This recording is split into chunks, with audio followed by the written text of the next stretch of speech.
জমি জবরদখলের চেষ্টায় কৃষকের হাতের কবজি কেটে নেয়ার অভিযোগ উঠেছে পুলিশের এক কনস্টেবলের বিরুদ্ধে।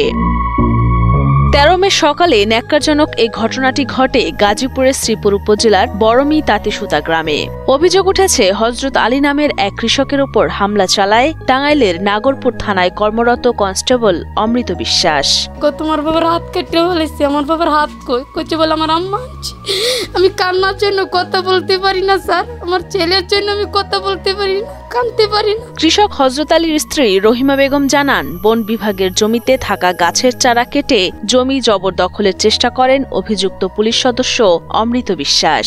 প্রতিক্রিয়ায় হযরত আলী ও তার পরিবার বাধা দিলে তাদের মারধর শুরু করে অভিযুক্ত পুলিশ সদস্য। এক পর্যায়ে ধারালো রামদা দিয়ে কুপিয়ে হযরত আলীর হাতের একটি কবজি বিচ্ছিন্ন করে ফেলেন পুলিশের কনস্টেবল অমৃত বিশ্বাস ও তার সহযোগীরা। আমি কি তবে জায়গা নিছি, জায়গা নিলে সরকার নিছে, আমার নামে মামলা করছে। কোয়ার পরে পুলিশ যে অমৃত এরা দুই হাতে একটা কুবো দিছে, হাতে ফালাই দিছে আমার দিতে।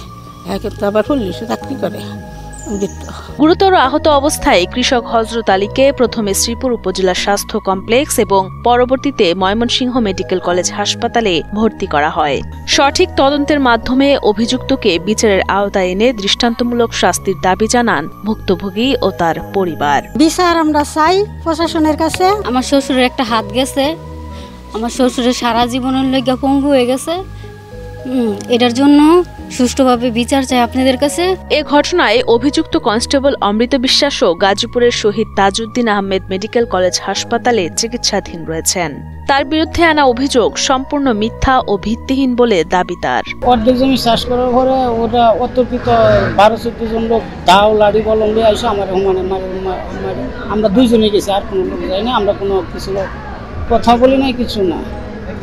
ওরা আইসে আমার সেই তেমন দাওলাড়ি দেখো, যেমন কোবানি মাথায় আমার 4টা করতেছে।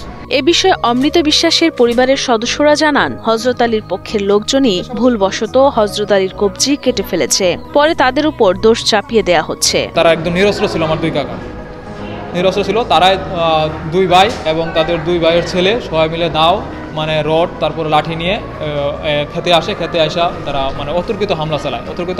এক পর্যায়ে আমার কাকাকে কূপ দেওয়ার ওই কূপ গিয়া লাগে তাদের আর তাদেরই ভাইয়ের হাতে লাগা, হাতের থেকে কচি পড়ে গেল। যারা হামলা করেছে বাড়িটা হচ্ছে তাদের কাছে, হ্যাঁ, সেখানে আমাদের জমি, সেখানে নিরস্ত্র অবস্থায় 2 জন মানুষ সেখানে গিয়েছে, যার ফলে 20 থেকে 25 জন অতর্কিত দেশীয় অস্ত্র সহ হামলা। এবং দেখবেন যে অমৃত কুমার বিশ্বাস তার মাথা ইন্টারনাল এইখানে ফেটে গেছে এবং ঢুকে গেছে, এইখানে ঢুকে গেছে, হ্যাঁ, রিপোর্টে আছে মাথা এখানে একদম ভিতরে ঢুকে উঠে গেছে। হ্যাঁ, আবার যে এই যে আমার যে বড় দাদা, হ্যাঁ, তার হচ্ছে পায়ে এখানে গেছে, আঙ্গুল একদম ভেঙে গেছে। হ্যাঁ, এদিকে এই ঘটনার পরপরই ঘটনাস্থল পরিদর্শন করে থানা পুলিশ।